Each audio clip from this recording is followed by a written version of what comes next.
and whoever. What did he it was say? that was Why'd you hacking delete his the message, computer dude? Was probably then something crazy. supergluing their Who's he doorstep. shooting After right now? several months of investigating, the I police love him. finally got I'm a a shooter. suspect when students on campus said, "Yeah, Daniel Beckwith is actually a prolific hacker. Hanging the bells, He dude. just spoke at a hacker For whom conference, the bell so he tolls. seems like someone who would be capable of doing this." And so a detective went to Daniel's apartment to pay him. But who knows what I'm casual talking about? visit, Whoever seen those but Asian Daniel movies wasn't and when there they or talk, didn't like come to they the door, move their lips and like the detective 100 looked miles down per and hour, saw a package and that like was one sitting word there comes that was out. addressed to S. Loomis Like, Detweiler. The detective believed this could be an alias I love for it. Daniel Beckwith. I'm gonna so he actually went find the back skit and so you they guys can ran see what that I'm talking name, about. and sure enough, it was connected to an online persona. You never seen that, that though, had Infinite? You know what I'm recently talking been about? bragging about breaking What are you into looking their at? professors' offices Infinite? and hacking into their emails. So the police used this information to attain a search warrant. They You went know, back to you have to Daniel's know what I'm talking about. If you know what I'm apartment. talking about, I'm He really wasn't there. upset. They used the key they'd been Like, I might, like, using make- in the unit. like, They come went on, man. inside and they're hit with just this ridiculous mess of an apartment. It looked exactly like Daniel's home growing up, with stacks of papers and books and wires and computer equipment and trash. And Exactly. food See, containers. Legend knows. He's a little There was older. He just knows this what I'm talking about. dirty He's a kid like me. He mattress knows. right in the middle of the apartment Like those with old no school sheets Chinese on it. movies, and they'd And show in them the on back, Channel on top 5 of when we the were young, you know what I fridge mean? was Daniel's Like, you'd see them laptop. speak. It was open, They had like it the was weirdest unsecure, voices. so Like, they you look at their logged into voice, it, like cloned the like the hard voice drive they picked and for the left. like And it using the sound information nothing that like that guy would ever was sound contained on like. this hard drive, detectives Hello, were able Michael. to, without a doubt, connect Daniel to the vandalism He and says hacking that had been taking that place he- at this college. Daniel was arrested. It's like and charged literally with like a if you number really of counted serious all the felonies, freaking words but they would shortly say from the before his amount of trial, words we give in Daniel English, struck a plea they'd be deal like and then quadruple the amount. immediately Ooh, that took guy's to scary, Reddit dude. to tell What the hell is he? world Look at that him. fully expected the state governor Look what to they did. pardon Look what him you did because to my he face. had made a That's number what he would of say. significant contributions to his campaign. That's what I would say. But I that was pardon in. never came. However, Daniel's sentence Look was what you did to my remarkably light. face. He was ordered to pay $23,000 in restitution to the college, and then was Exactly, given 2 years dude. of Bruce probation. Leroy, dude. Like Daniel was showing up. expelled Who's the from master? school, and Showing so he off. moved back into his childhood home, Bruce where he lived Leroy. alone full time. Once Yo, home, legend, if you don't Daniel know that focused his thing, I'm efforts gonna on be his very bunker disappointed. he Tell me, built in his tell me you heard of the movie which by Enter now the is a Dragon, fairly dude, large with series Bruce of Leroy and tunnels showing that off. zigged and zagged in And I different would like to see directions, her. well You beyond definitely his seen that. property lines. Once Daniel hired a couple good contractors Showing to off. continue to expand this bunker, he Who's turned his the attention master? to a new activity: Bitcoin trading. And in relative short order, Daniel became extremely Yo, good at anyone this here and not made see Enter the millions of Dragon? dollars. Oh, By the last 2015, Dragon? If you Daniel have was not, off probation. it's His worth bunker getting a was almost copyright strike over. completely I would built watch out, that although on he did over have here. plans I'll at literally some point watch to that hire movie, more guys. people That's and how funny continue it to is. Like, expand to me, it. those are the- And in those terms of movies are the Bitcoin funniest day fucking trading, he movies wasn't in the doing it as world. much because he had Those made so fucking much old money. school, like, fake Now he just traders. spent his time sitting inside of his Wannabe, like, bunker, Bruce Lee movies, live you know, streaming like on this tragic new wars website with called the Blab shit. about his investment prowess. And every time Daniel live streamed, he was cautious to never reveal his identity.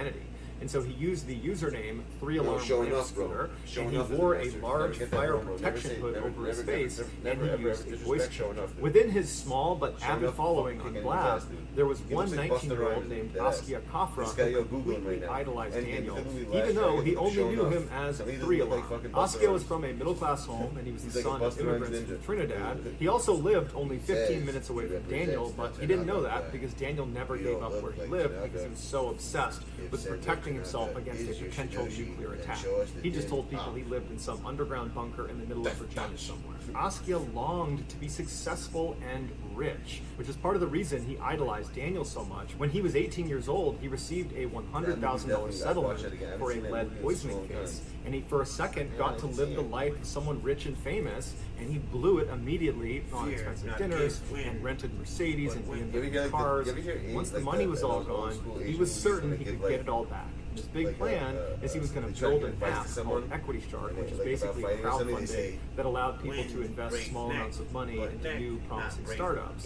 And he believed this app was going to be the way he made not millions, but billions of dollars. But he didn't have any real money to fund this app. And so he and his business partner applied for a $100,000 grant for young entrepreneurs that had dropped out of college, something Askia had just done, and they were certain they were going to get this grant. But despite Askia's confidence, he was far from a sure bet with this money, because Askia still had many of the blind spots of someone still learning how to become an adult.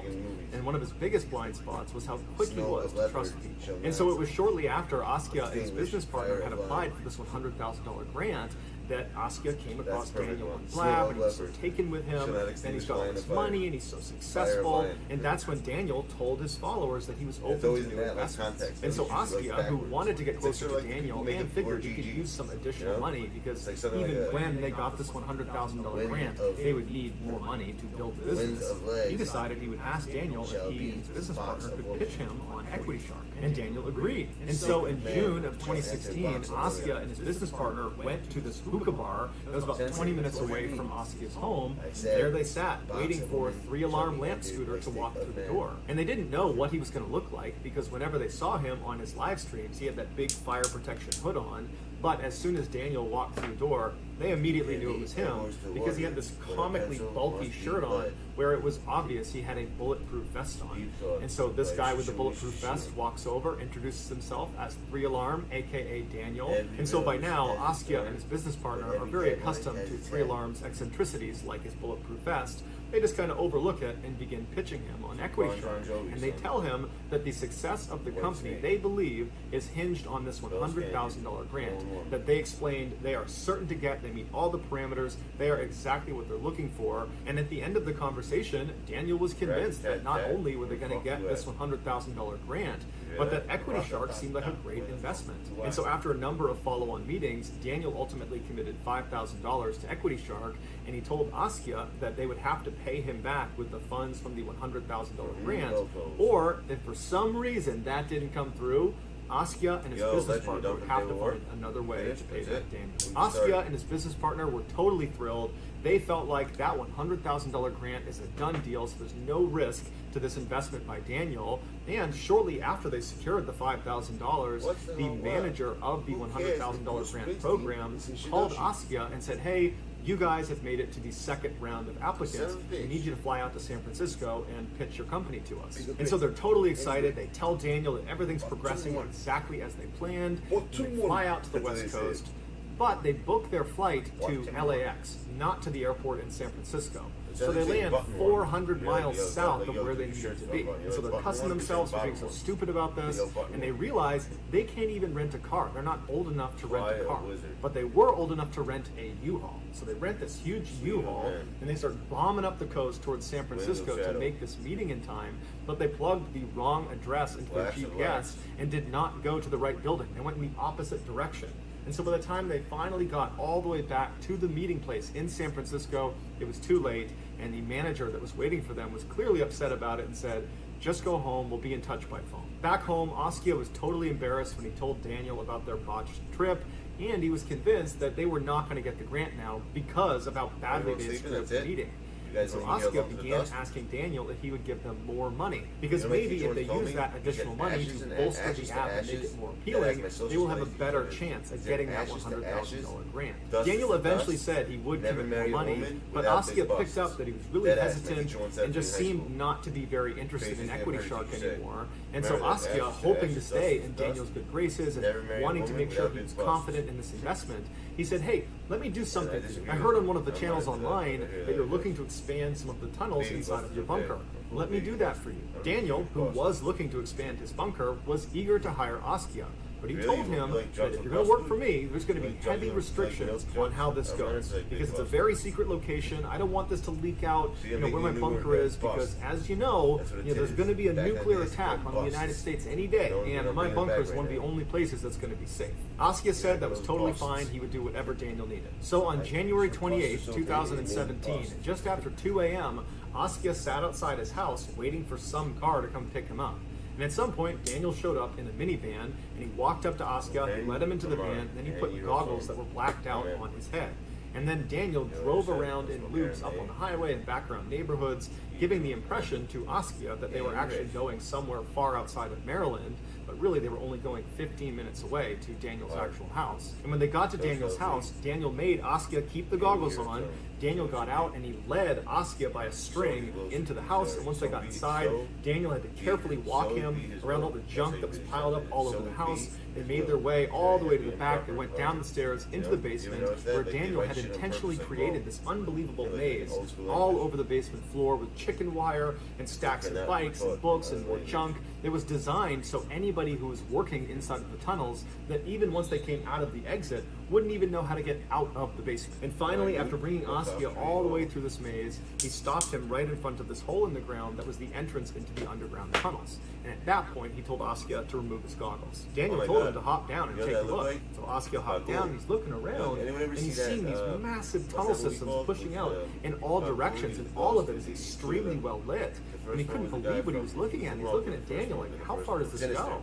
Then Daniel look at the said, guy from it's Sinister in huge. that rock. It was at this point that Daniel handed down to Askia a pickaxe, a shovel, and a hard hat, and he explained to him that anytime you're in the tunnels, I'm going to have to cover over this hole, because I can't even have you in the basement. It's too much of a security threat for me, and in fact, I'd prefer it if you worked multiple days in a row, because anytime you leave, we're going to have to do the whole blindfold thing, and so you should anticipate living in the tunnels for days at a stretch. But don't worry, there's a mattress down there, there's Wi-Fi, everything's well lit up, and there's a 5-gallon bucket if you need to go to the bathroom. And so Askia, who trusted Daniel, didn't love this setup, but in a weird way, he was just kind of excited to be a part of this guy's life, this guy who he believed was just this really amazing person. And so over the following winter and spring, Askia would make the blindfold commute all the way to Daniel's house 15 minutes away, and then he would spend multiple days down in the tunnel chiseling away into these different tunnels that Daniel wanted expanded. But as well as it was going working for Daniel, Askia was dealt some bad news at the end of the spring when it turned out Equity Shark was turned down for that $100,000 grant. Askia was surprised, he was crushed, and he now knew he would have to pay back that $5,000 that Daniel had invested in Equity Shark, because he wasn't getting it from the $100,000 anymore. And so he asked Daniel if he could increase his hours in the tunnel to try to pay back that debt. Daniel agreed, and so on September 10th, Askia was back at Daniel's house, and he was down inside the tunnels in one of the lowest sections that required squeezing through a very narrow section that Askia had actually texted his friends about and said that section made him really claustrophobic, but he had to do it. He needed to pay back the debt. And so later that day at 4 p.m., when Askia was down in that lower section, the power in the tunnel suddenly went completely out. So it was pitch black. And so Daniel, who was upstairs, recognized it happened. And so he navigated through all the junk upstairs, came downstairs, navigated the maze all the way to the circuit breaker in the basement, and he flipped the switch. And the power went on, but Daniel heard a loud buzzing sound coming from upstairs in the kitchen. And so worried that could be an electrical fire, he turned back off the circuit breaker, putting Askia back in total darkness down deep inside of this tunnel. And Daniel went back through this really epic maze in the basement, went up the stairs into the kitchen to investigate the buzzing sound, and as soon as he left the basement, he could smell smoke. And he turned around and looked down into the basement, and he could clearly see smoke was filling the basement. And so Daniel ran downstairs and he yelled out for Askia, and somewhere way down in the tunnels, he heard Askia yell out, "Hey dude, what's going on?"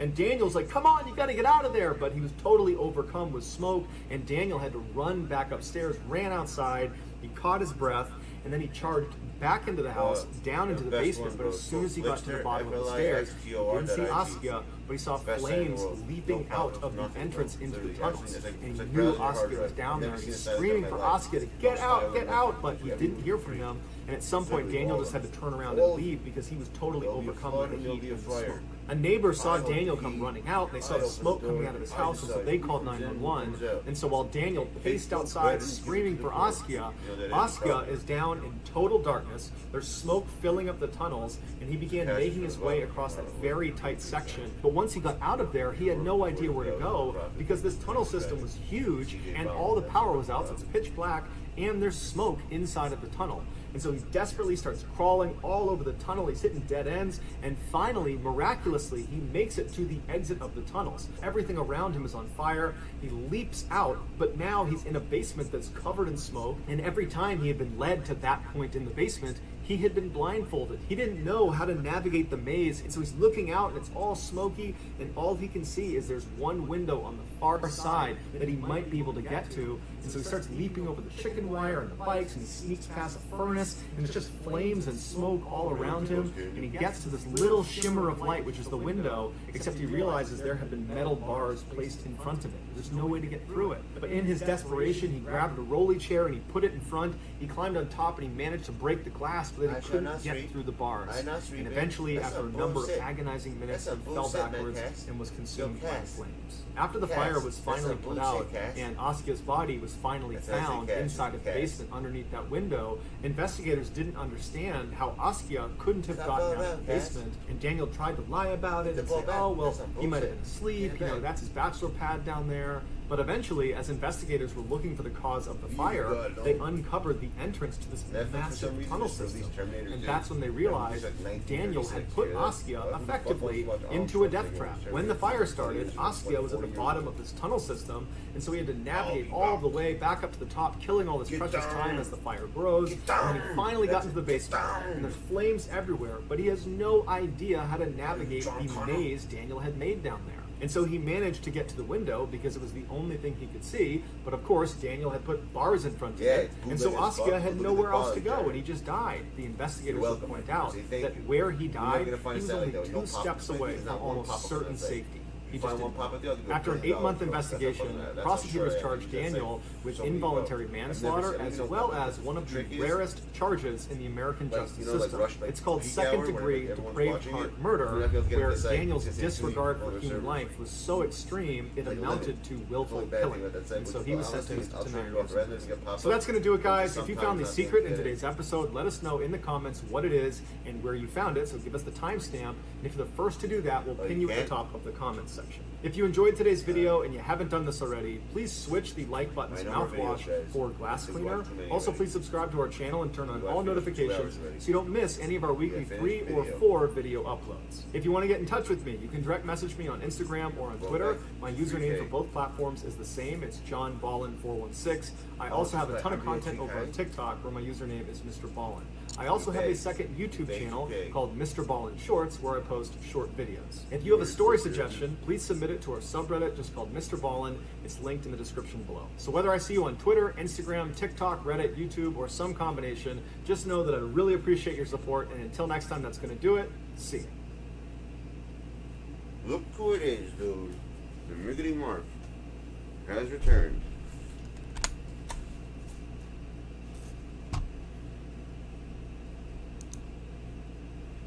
Amazonia, dude.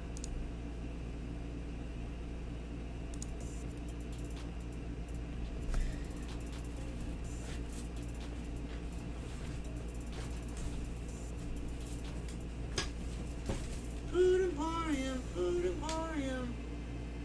Remember the Food Emporium?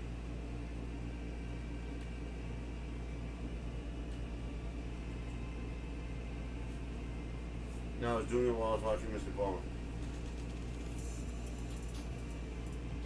I want to get the Blake Griffin. I want to get the Griffin. You hear that? The bird, the Griffin.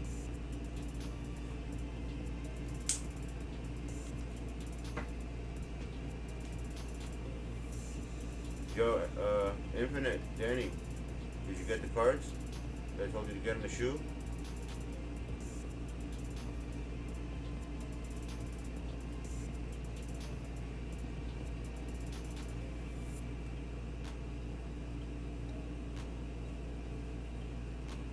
So today, Wacky Wednesday, guys, we actually have a wacky winner. And you guys didn't realize, when I told you we random winners, today's winner is a guy by the name of Cash Money Heroes.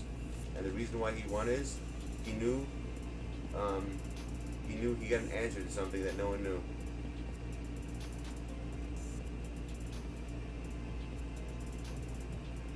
So Cash Money Heroes, are you here? You're the winner of Wacky Wednesday today. We do well, you know. The wackiness shall prevail.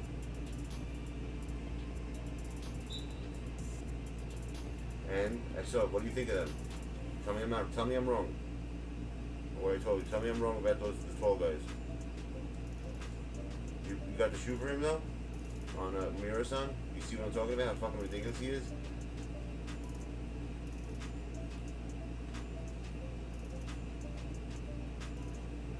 You're welcome. Where'd you get the MT from, son? Remember, you got the Mark's MT, son. That's why you got it. You got the luck of the Mark, son.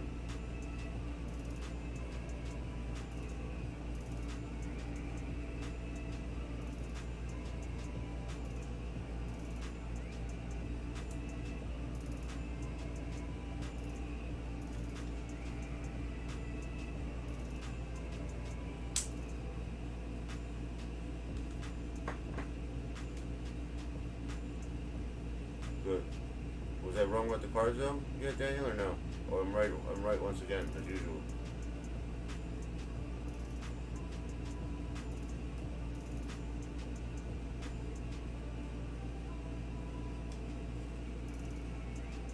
Bell's Canyon, son.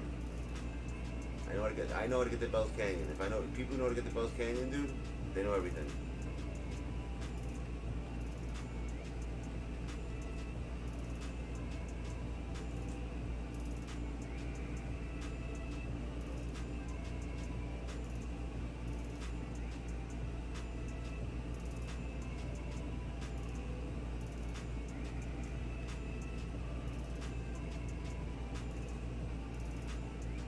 Fuck these jokes.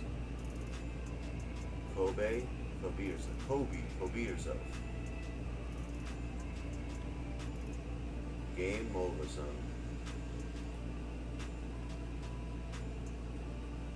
Oh, Cash Money Heroes is not here for his prize, so we have to give it to somebody else. He is not the winner of Wacky Wednesday today.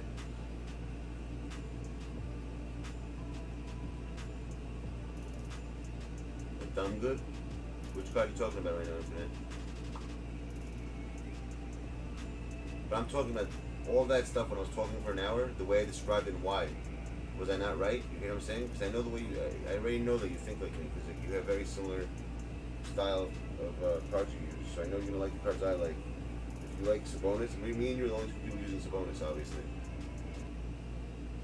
So I know you're going to like that guy a lot. I'm telling you, that Mira-san, watch how much damage he does, bro. Especially with those kicks. Bro, he's me something else.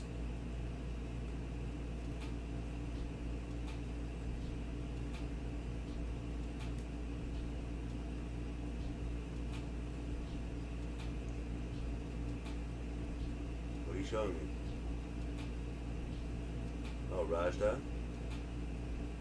Mirasan? Yo, but did you put the kicks on Mirasan? Did you put the green,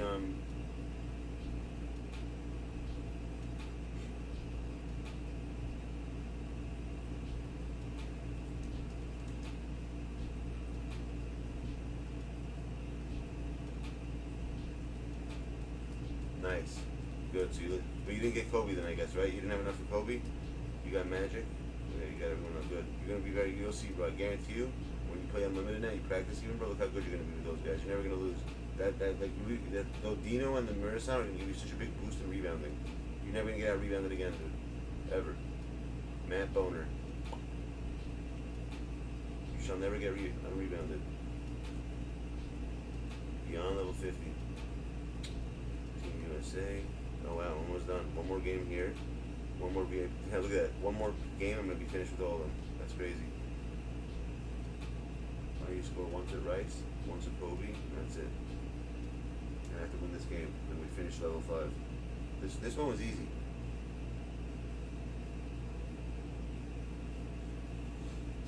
There will be a flood and there will be a fire. I hold the key. I open the door.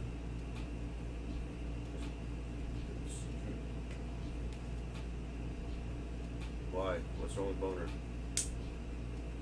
Boner's the bump. Charles in charge.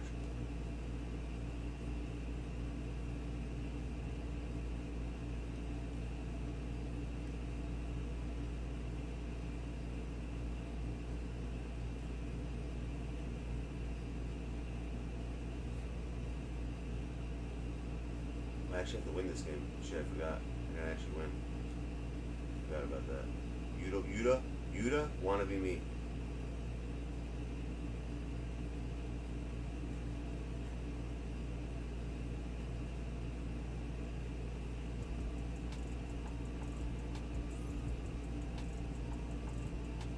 Yuta Kabusa.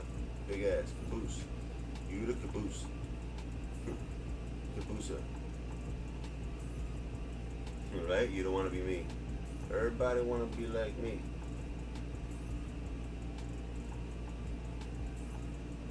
That guy, Little Pump, has to be like the dumbest kid in the world, literally.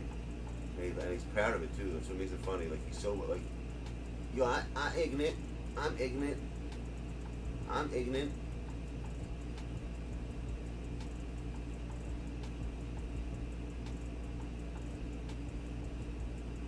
Oh, Cash, you won today's, you're the winner of Wacky Wednesday, Cash. You get to open up 3 packs with me, and whoever you pull, you get to keep the card. Right now. You hear that? You're the winner of Wacky Wednesday because you got the answer right for the wacky question of the day. I don't know if you're here to realize that. You're the winner of Wacky Wednesday, Cash Money Heroes. Yeah, what? What are you yaying about? Don't fucking yam me, son. You hear that? Yeah, he says. Doesn't say thank you, nothing. Goes, yeah. You're the winner, son. You won. Every Wednesday we get a Wacky Wednesday winner. You're the Wacky Wednesday winner today for getting that question right. I told you it's going to be something random that no one knows. I'm going to pick a winner, and you actually answered all of them right today. You're the winner of Wacky Wednesday. I knew you. You know, it's not fair, though, because you're closer to my age, so it's easier for you to know a lot of the stuff I ask. But whatever, it doesn't matter. It's their fault. They gotta get older than people. You hear that? They gotta age. You don't want to be me.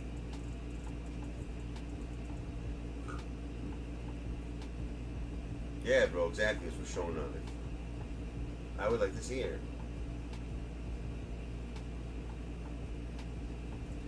What's the hell? Well, who cares if Bruce Springsteen is his Shidoshi?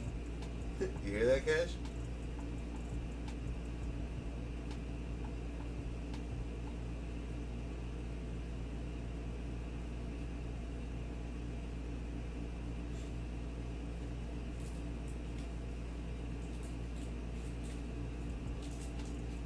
Where's that from, Cash Money? Who cares if Bruce Springsteen is this Shidoshi? Yo, honestly, that dude made that whole movie. If it wasn't for that guy, my dude, that guy made me laugh. Literally, every time I just look at his face, I start cracking up.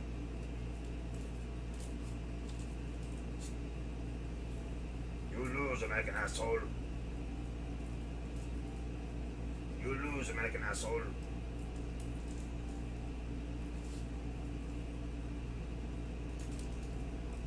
Very good, but break, not hit back.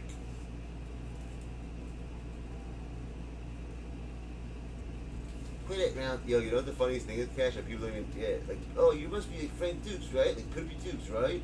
You guys doing the voice, but you know what's funny? That's the only movie ever, you know like people call, like, Asian people, like, slanted eye and stuff like that, right?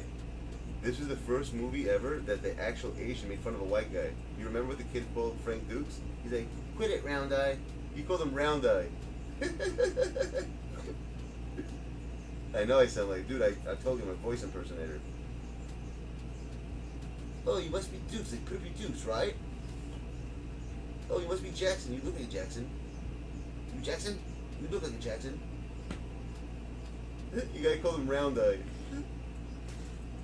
When Shingo died. For 2,000 years, teaching has passed from father to son, father to son. When Shingo died, it changed. Shingo. How come you only call Chimi, not me? You are not Japanese. You are not a Tanaka.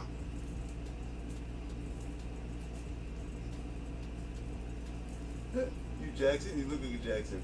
Exactly. Who says that, dude? He does.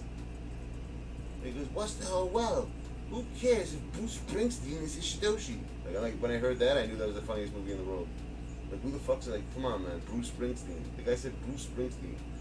The fact that that movie, when have you ever heard an Asian call I'm saying, I might have a lot of Asian friends. I love this, you know, like, call a white guy a round eye. He goes, quit it, round eye. That's honestly, bro, like, people don't even get that, dude. That's a genius line, round eye. Like that, you know, like that's what they probably think. Think about it. Oh, what's up, round eye? You know, yeah, we have slant, but you got round, son. Slant is, you know, to them slant is normal and round is bad. It's crazy.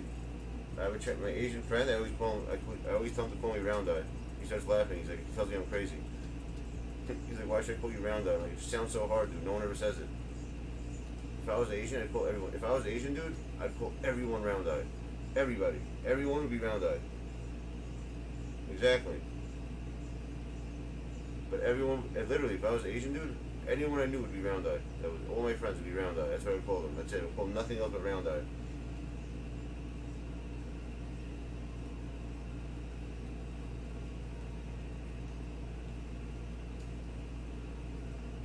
It would be slant eye and round eye. You hear that? Slant eye and round eye.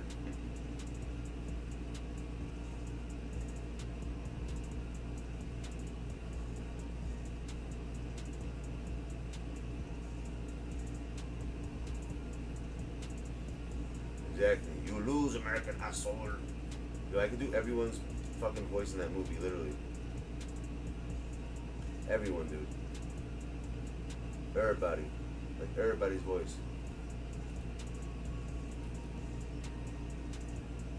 No, what are you doing? Fuck, I just lost. No! I was supposed to win that game. I was fucking paying attention. Fucking round eye. Right? Bunch of fucking round eye assholes, bro, exactly.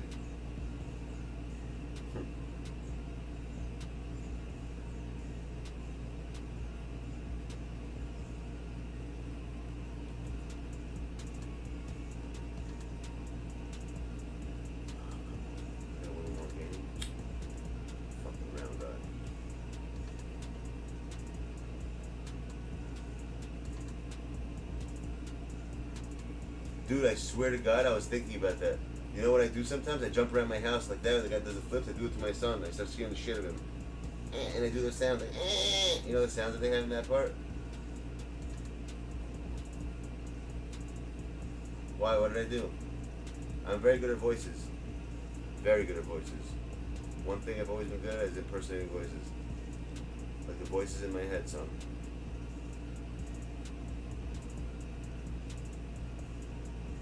Alright, Cash Money. You are today's winner. Which pack you want to open, my dude? 3 packs you get to choose. Choose 3 packs right now. Which 3 packs you want to open?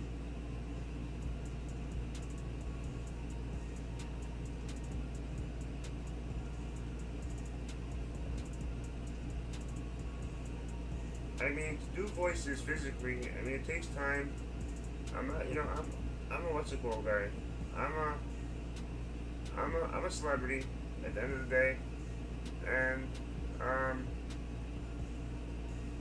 okay, you want this one, Cash Money Heroes? Yo, Round Eye, I'm talking to you.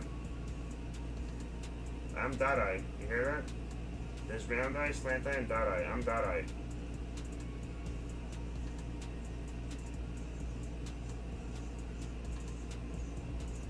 Yeah, but these you can't. It's not going to be the 15. It's going to be the 11s. That's what I'm saying. It's either this one, 1125, or the 750. Which one do you want to get? Or you can do one of each. You can skip around. You can do 111. Which one do you want to do? How do you want to do it? Whatever comes out of these packs are yours. 3 packs only. You get 3 packs. So choose wisely, son. What do you want pack number 1 to be? You want 3 idols? Okay. 3 idols it is. Pack number 1. Let's see what he gets. He gets nothing. You got 800. So far, you got 800 MT. Next.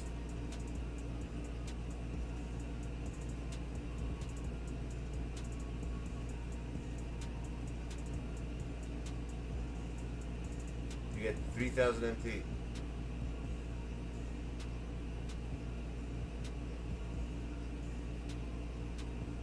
You lose, American asshole. Oh, wow, bro, you got hold. Okay, put up 5K. We won 5K only, my dude. That sucks. Welcome back to the Mod Squad duels. You know what? We'll give you a bonus pack. No, wait up, we'll do a bonus pack. This is your bonus pack. Nothing, you got hold. 6K. You won 6K, bro. Listen, it's better than nothing. You're doing nothing, you got 6K. Put up a card for 6K.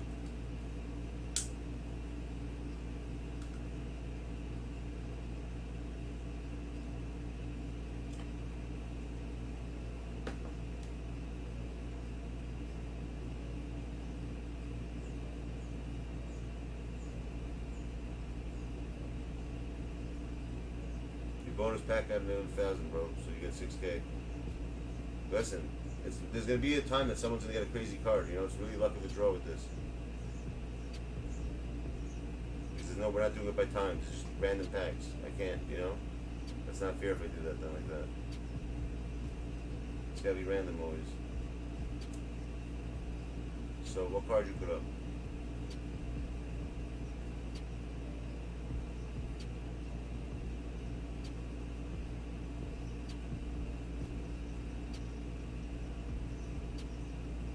No, you will. Round Eye. Hey, Round Eye, listen, Dot Eye says you're gonna have luck one day, my friend. Physically, you're gonna get a pack, trust me. I'm a celebrity, man, I know what I'm talking about. I'm a very big celebrity, so trust me. Round Eye knows. Round Eye knows everything, my friend.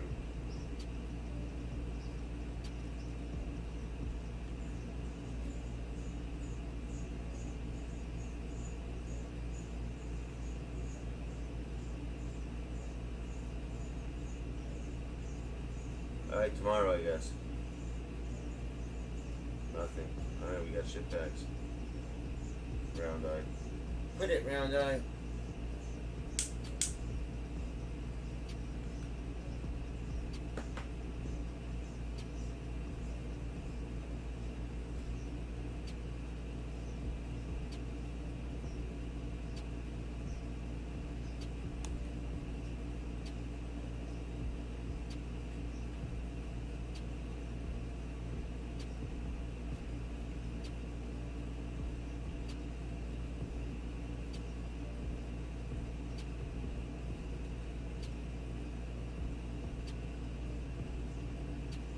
You lose, American asshole.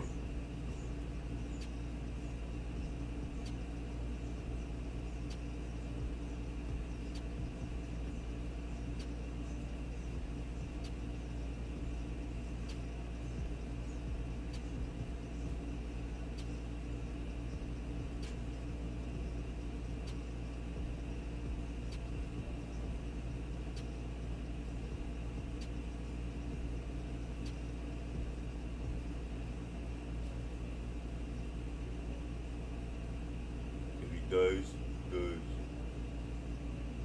we can change, you can change, everybody can change. Rocky Balboa. Words of wisdom. Deep thoughts by Rocky Balboa.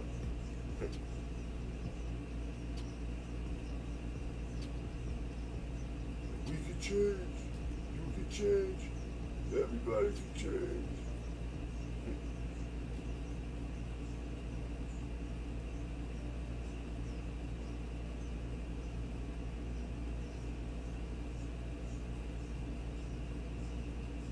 The itchy joke. Joker.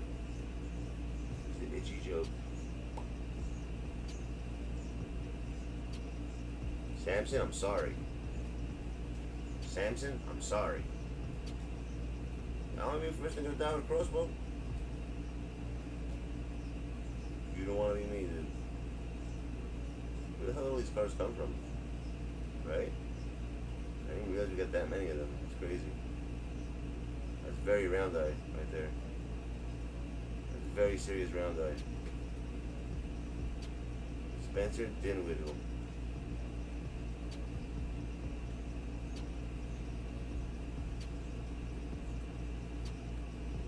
Boogie with the hoodie cousins. Matt Boner.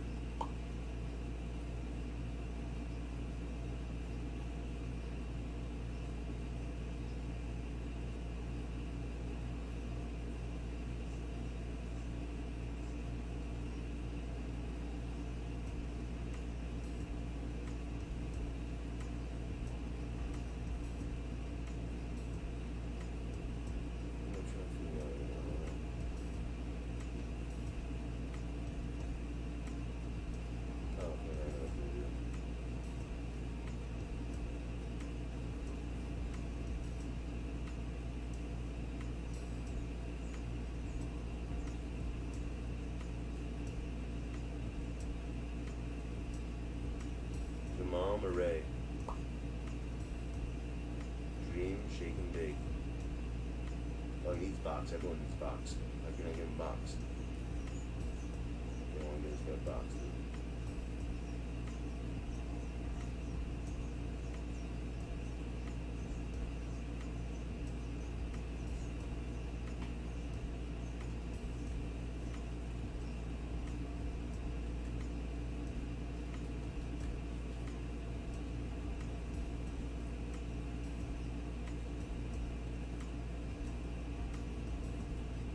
Balance of the new son.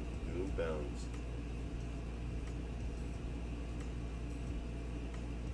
You lose, Mike asshole.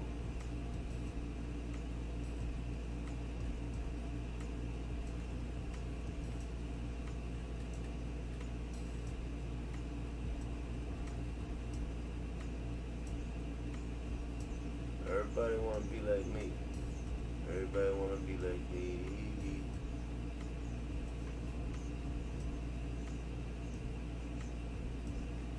Boomer Esiason.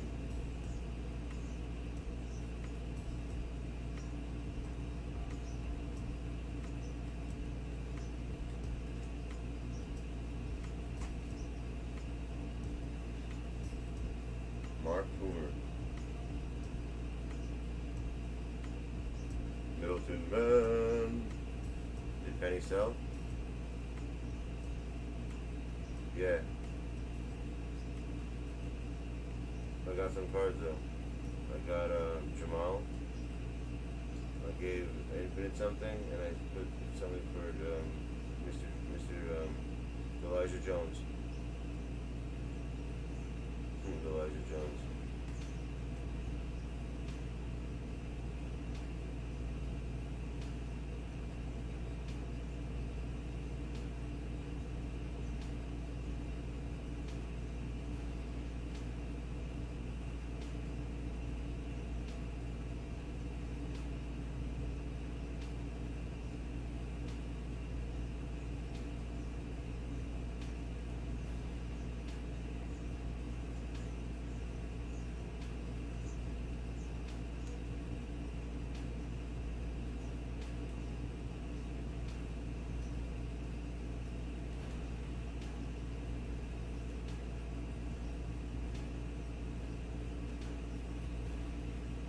Leonardo da Vinci. You don't want to be me, son.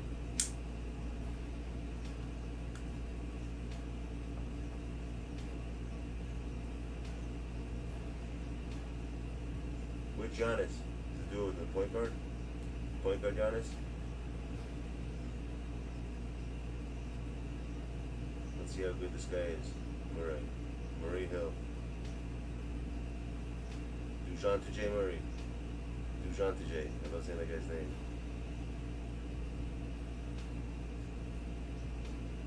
That really did not go in. It looked like it went in. That was a little odd. That was pretty odd.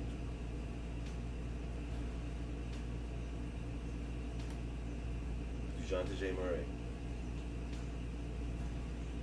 Radioactive. Imagine Dragons. Who likes that song? By Imagine Dragons, Radioactive. You step right on, take you now.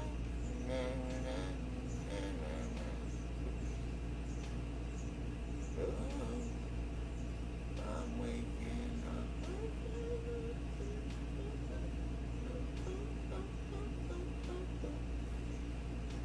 Welcome to the new age. He has one of those voices also, those weird ass voices.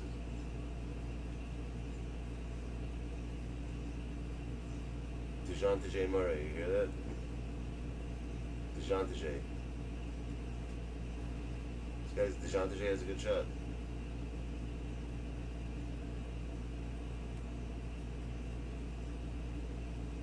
You know that song? It was on 2K, I remember, one of the Radioactive songs. I think it's 2K16 that had that song. They always had it on Radioactive, like every other freaking. That's the only reason why I know a lot of those songs from 2K.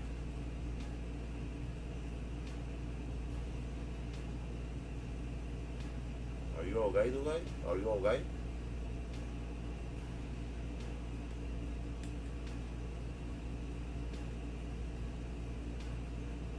Are you alright? Do I have Opal Giannis? Which one? The point guard one? No. I have, oh, the Opal one? Yeah, I do have the Opal one. I pulled the Opal. You hear that? I pulled an Opal.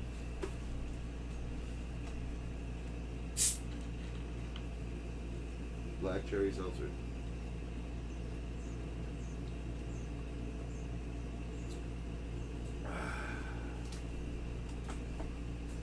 Pop my cherry seltzer. You ever drink pop my cherry seltzer? Pop my cherry seltzer? Radioactive.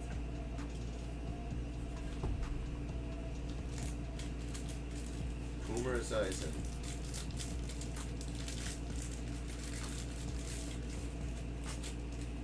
Hey.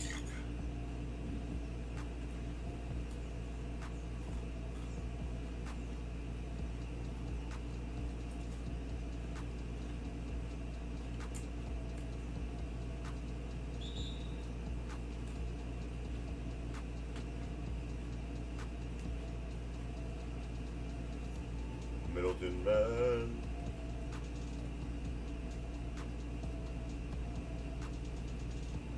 By the way, we're getting Giannis.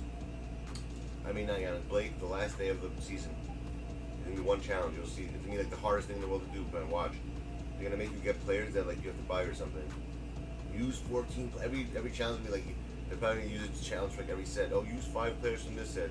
Use 7 players from this set. They're gonna make sure the ones that no one has. The last challenge. Again, I'll put any money on it.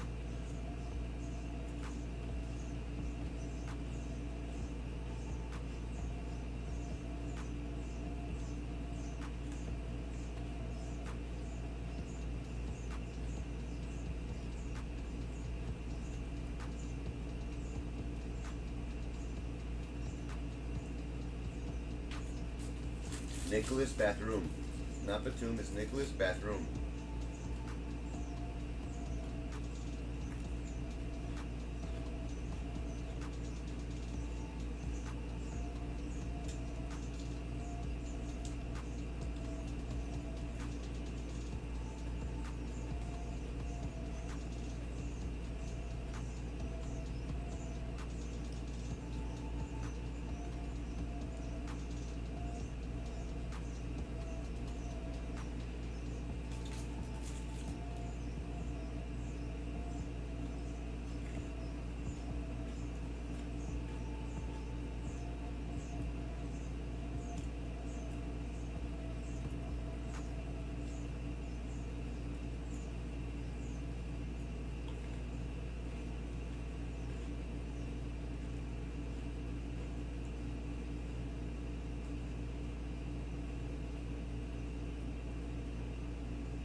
know what I don't understand, by the way?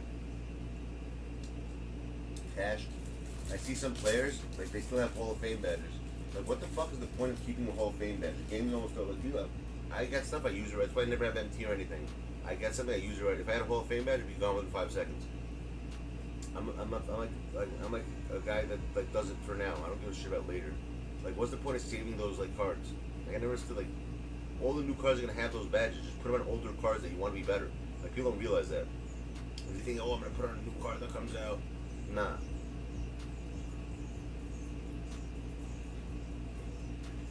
Yeah, why not? What are you saving it for, bro? It's a game. There's nothing to save.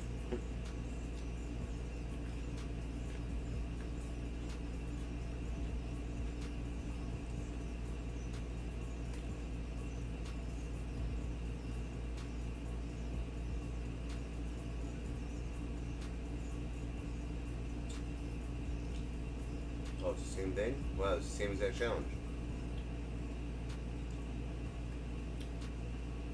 So weird. It's literally the same exact challenge. That's 5.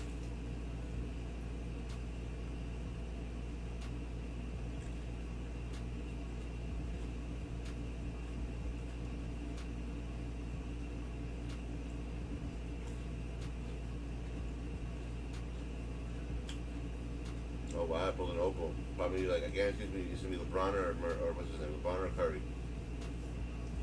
No, it's not. Who held that? That's Tyler. I need a hero. Who knows that song by what's her name? I need a hero. Gotta be strong. Reba McEntire, I think we made that. Who sings that song? I need a hero.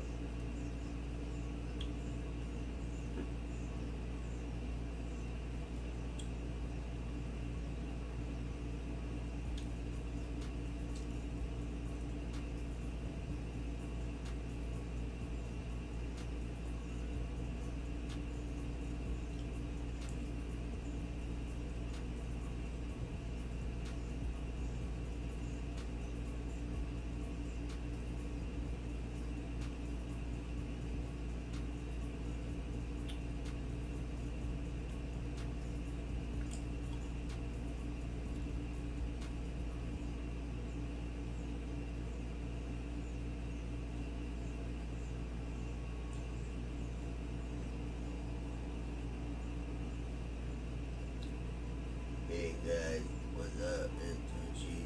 I've been sleeping for like 6 weeks. I just woke up. I'm on stream now. I made N3on man. I made Black Drake. And like everybody like upbeat. And they want to talk. And like Lord knows me in my language. And it's crazy, man. I be like N3on man. I be great. You know, bad baby been my bottom, man. My bottom, man. You know, yeah, man. N3on man. Yeah. You hear that? I want you guys to all know, my fellow Americans, that I'm a winner. Even when I lose, I win. This Joe Biden character is a pussy. Trust me, I grabbed it. I can see him saying that too. He's a pussy. Trust me, I grabbed it.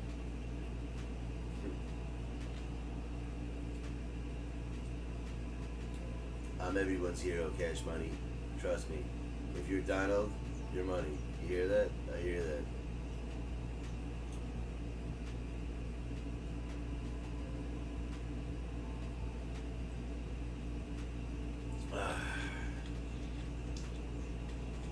Exactly, son. Should be alive. I'm telling you. Makes more sense to be alive than dead. Yo, I'm dead. I'm dead. Quit it, Round Eye. Quit it, Dot Eye.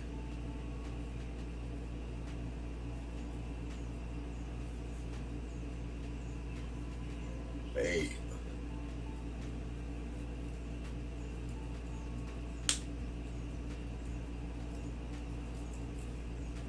Cash fully clean. You're not fully clean unless your cash fully clean.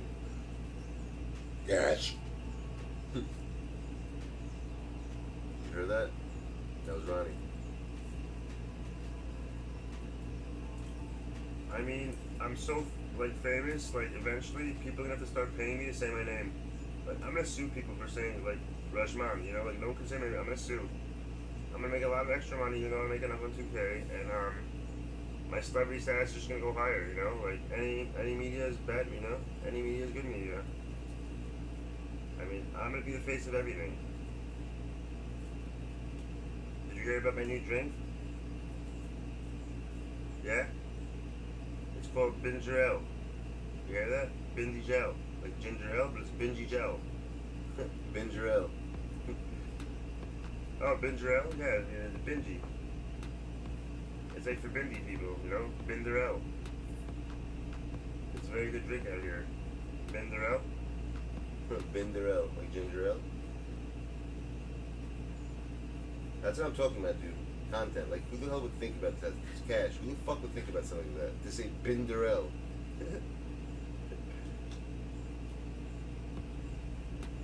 I mean, like, I still love you, cat. I mean, I've been sleeping, man, for like 4 months. And like, it's crazy, man. I mean, I told you, I like crazy. I like, in 4 months, I've been sleeping. Crazy, didn't even wake me up, man. Crazy. Maybe my daddy, like, baby, like, try to wake me up. And like, you know, like, Tucci said, like, I mean, like, I can't. Ginger Ale, dude. No ginger ale for you. Have some ginger ale. Oh, ginger ale? Yeah, I drink ginger ale. Very good, my friend. Ginger ale, very good. BDD, Durel. BDD Durel. You hear that? That's the way they would call it, dude. BDD Durel. I mean, like, cat. I used to play that group back there, my boy. I mean, like, I play with the dot, man, and like, like, you know, like, I little way I do shit, man. I can't rap. I know I rap, man. I mean, I just be paper, man. I mean, look, man. I just been around, man. This fucking, yeah, man, some dot, man, gave me it, man. It's very good, like, in the real for the beat, been around, man, yeah.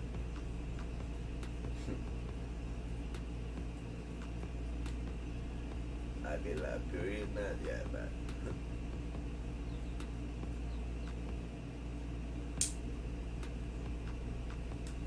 Alright, Lil Wayne, be good. He does.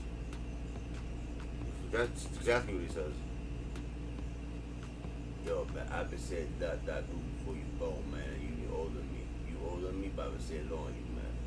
Trust me, man. Lil Wayne Tucci, man. I mean, that Tucci, Eazy baby, man. If I had, man, I can't tell baby rap.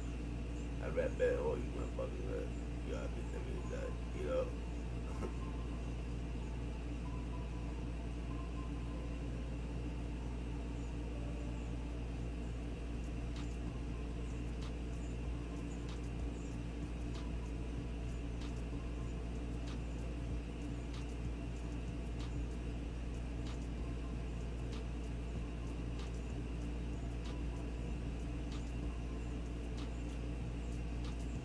Donovan Mitchell. You hear that? Donovan Mitchell.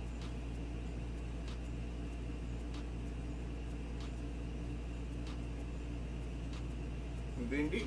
Yes. It's my Bindi. Where are you going, Bindi? Bring dot goose.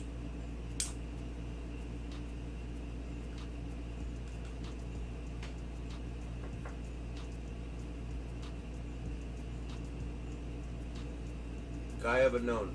Let me ask you a question, guy of unknown. What do you think? You hear that? Do you think Pastradamus pulled him or he didn't? You tell me. Let's see if you're good. Did I pull Penny or did I not?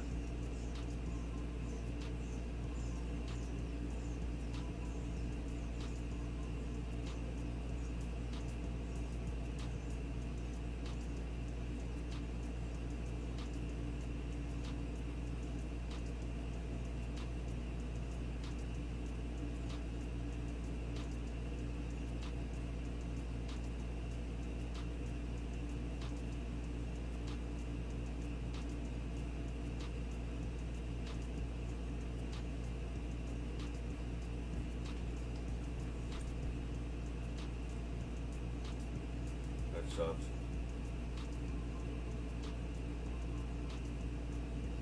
Ginger Ale, dude.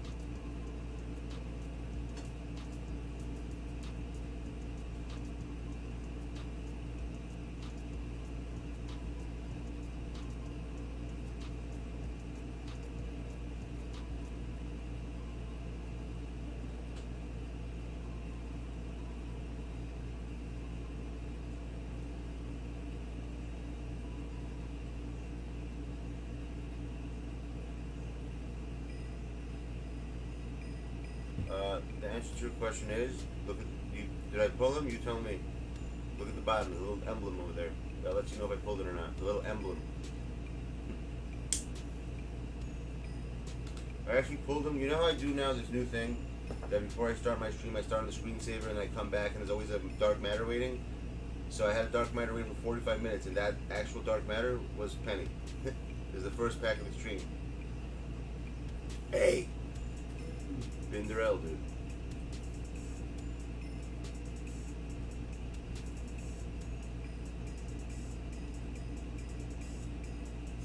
We need a brand new squad. All new players, peeps. Binderell.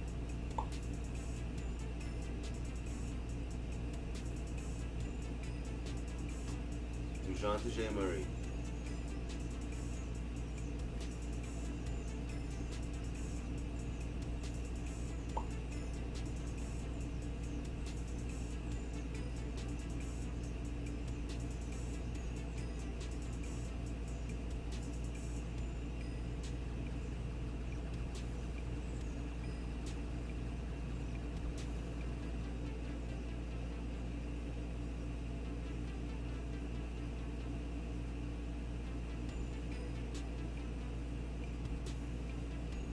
Binderell.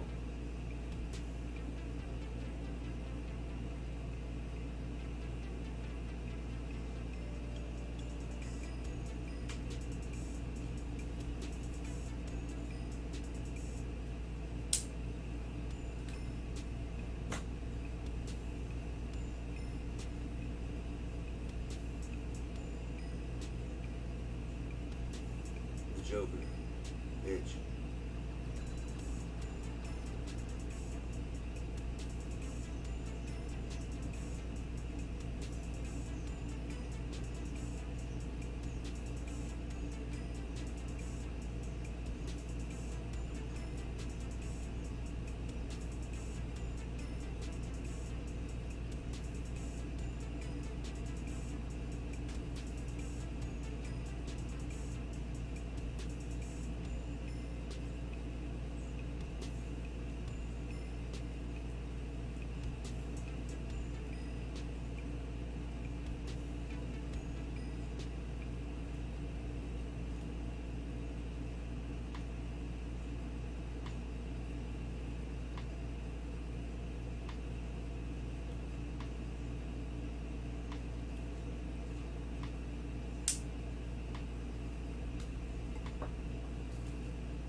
Look at it, round eye.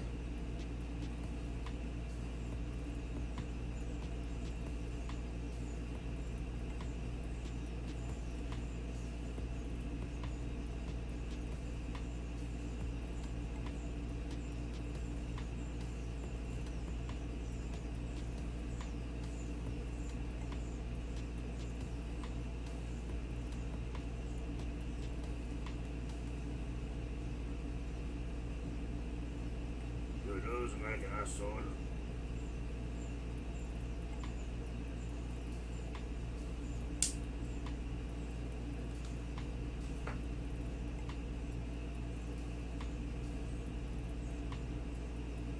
You know that song Pour Some Sugar on Me by Def Leppard?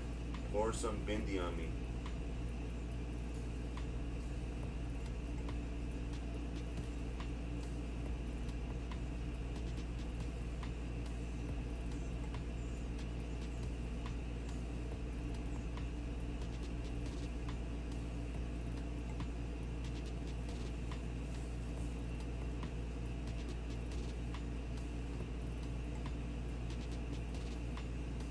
Indiana Jones and the Temple of Boon.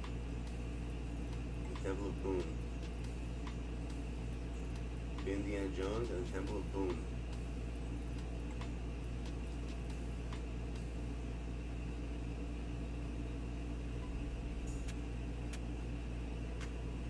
I would like to see her.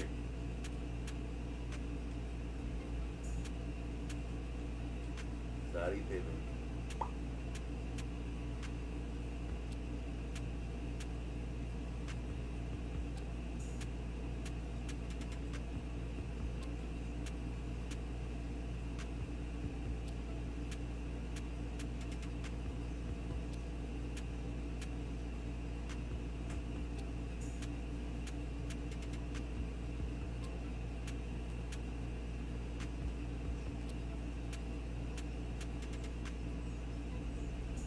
Indiana Jones.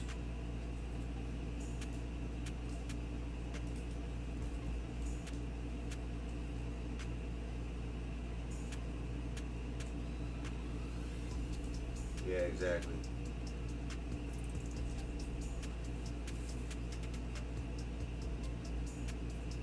If Senzo Tanaka is your Shidoshi, then show us the dim pack. What the fuck is it in Mac? Death touch! I'm telling you, Mac, do all their accents. Every single one of them.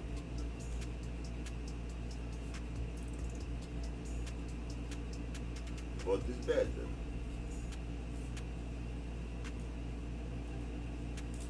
Hussein. That's the guy's name. You know what that guy's name was? His name was Hussein. You know that, Cash? That character and the guy who was like doing the coin trick for the girl, his name was Hussein.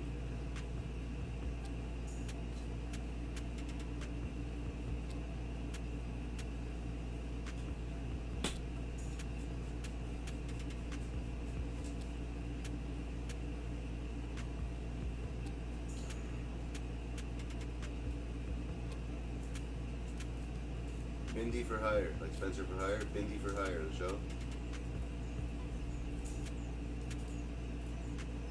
You know what the hardest name in the world is? Bollywood. Every time I hear that, I start laughing so hard.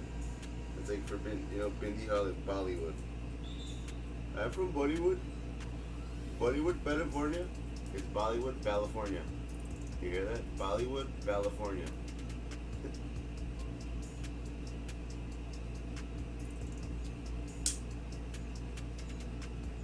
You wanna go to Bollywood, California? Right? Bollywood, California. With a B.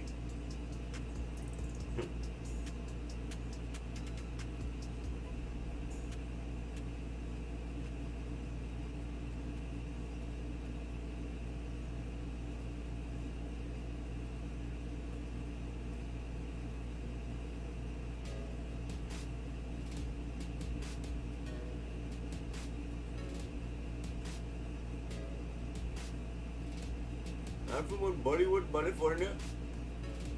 Bollywood, California.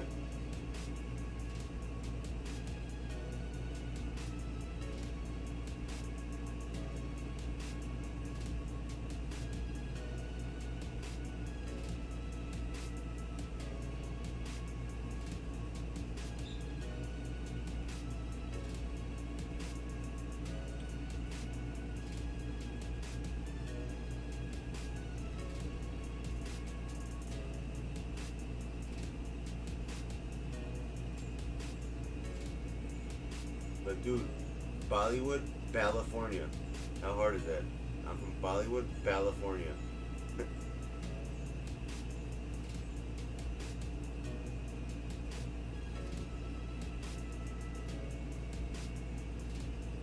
Smoking gun.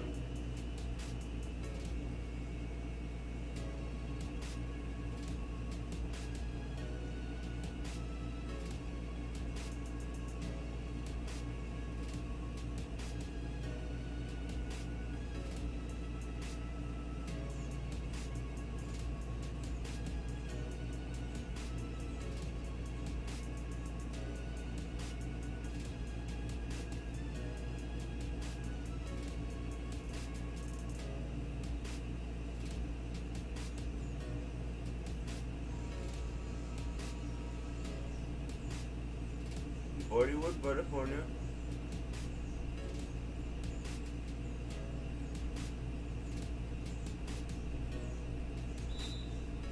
Oh, why'd you run out of bounds, you dumb fuck? Ooh.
I'm from Boston, Texas.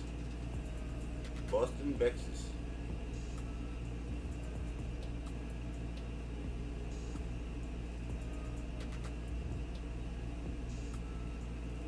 New Bindi City. Bindi Mania number 25. You know they have WrestleMania? They got Bindi Mania. It's like the wrestling for them. Bindi Mania number 50.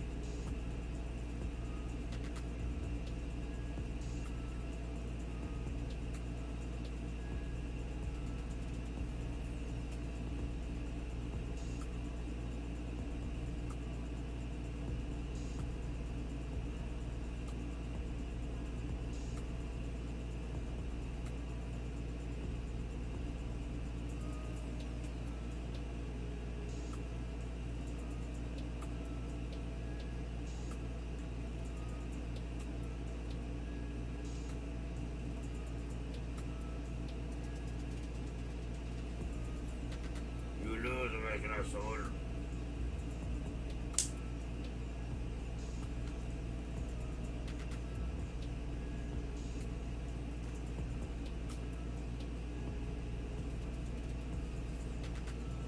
The Tasmanian Devil, you hear that?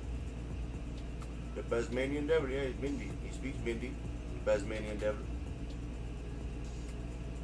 The Tasmanian Devil.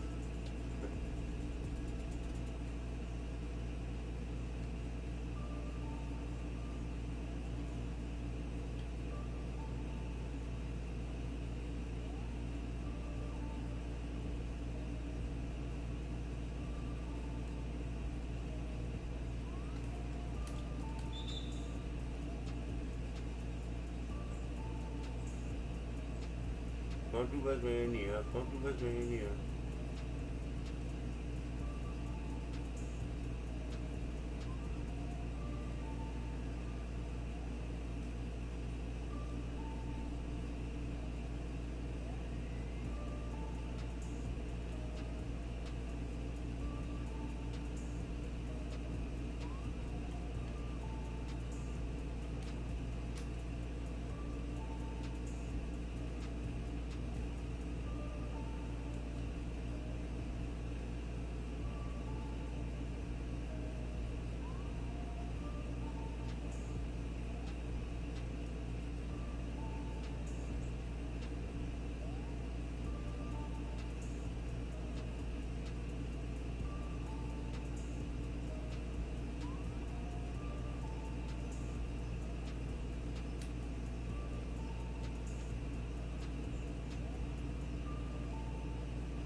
Yeah, Joker. Show him who's boss.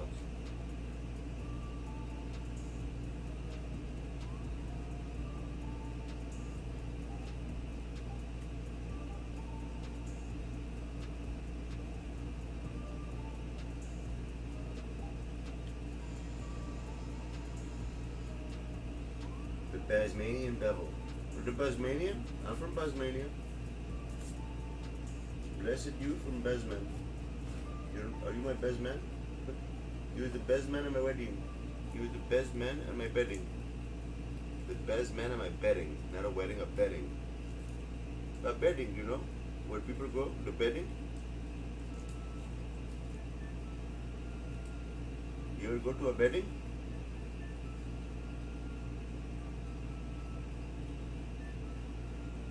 I went to a bedding.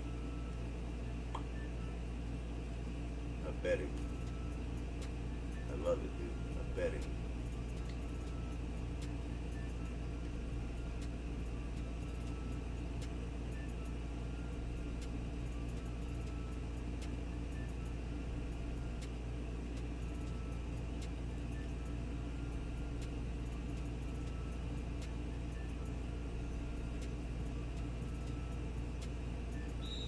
Mr. Moon.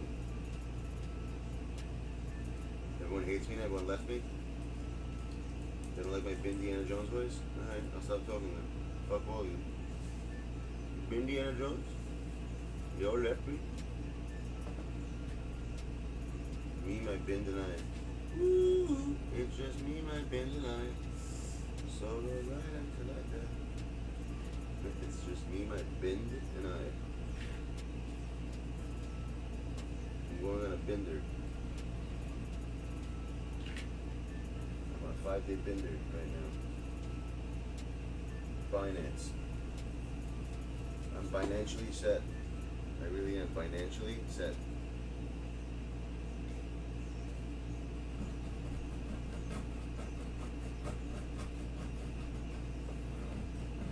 You eat a bonbon?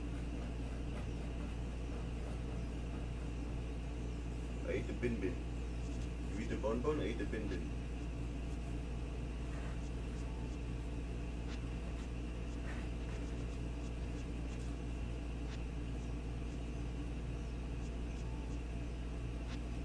Oh, the slug. It's a very big slug. You saw the slug outside? It's a big slug.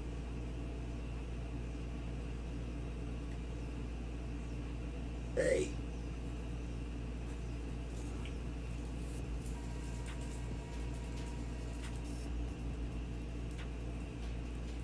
Animal Kingdom, dude. Kingdom Come.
Wanza Bull.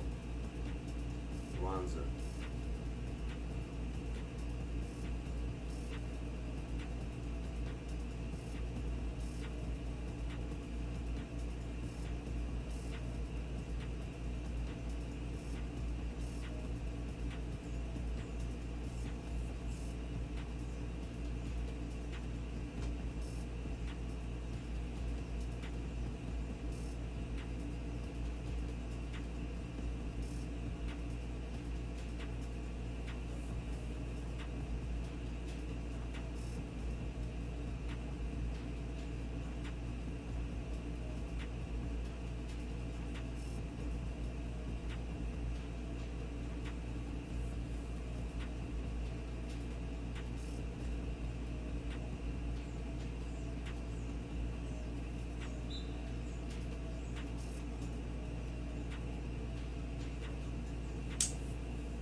get the Bills Canyon? You wanna get the Bills Canyon?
Look at his ball.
scary, dude.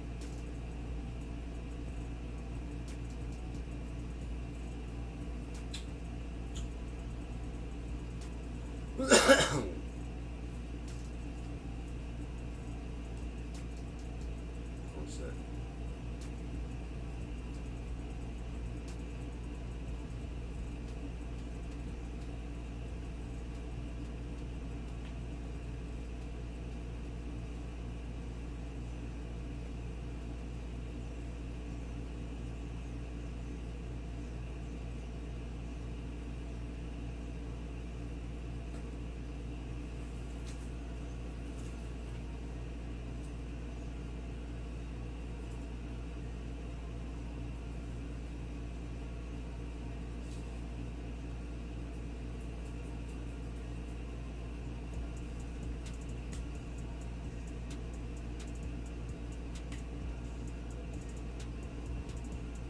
Damn, it's fucking mad fucking hot in here.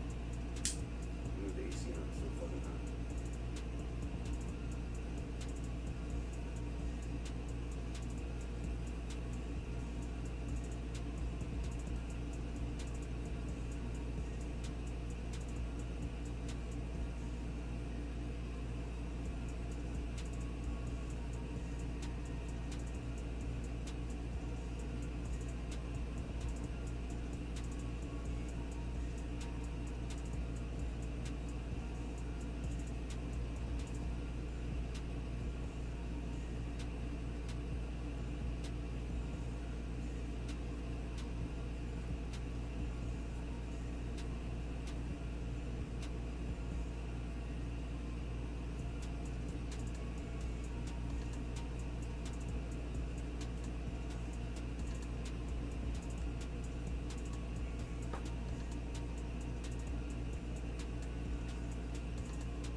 What's up, Devin?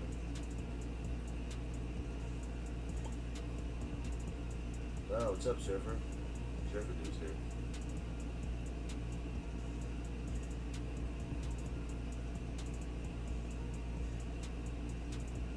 Jackie Champ does look good. Yeah, so I wasn't talking, I was locked in. I wasn't doing the wrath though. I was just like fucking around with the guy. But I had to win. And one I did. Bell's Canyon won. I'm selling that Murray card, he's not so good. Yo, Infinite, what'd I tell you, my dude? I told you, bro, I'm telling you. When it comes to this game and how shit works, I know what cards to use. That squad I fucking gave you, those cards, is gonna change the way you play. You're gonna see how many rage pits you're gonna get. You're never gonna get out rebounded ever. You'll never get out rebounded. Ever.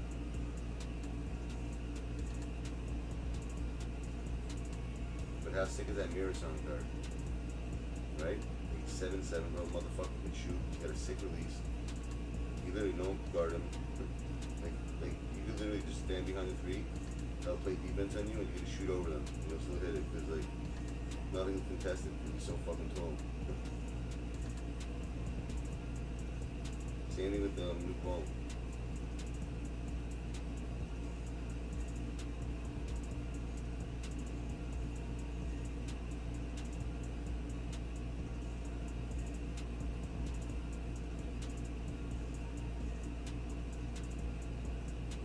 My new ball.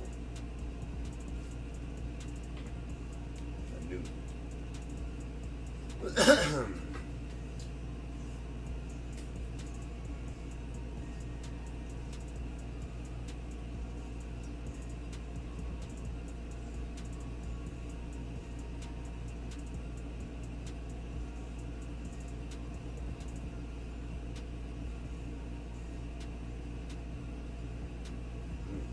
at me rebounds again. You got rebounds in me also, and you still lost. Because I went to Bell's Canyon, bro. Bell's Canyon give you certain powers. Yo, keeps in one bed. Tired. Need to sleep for a few hours. I'll see you guys soon.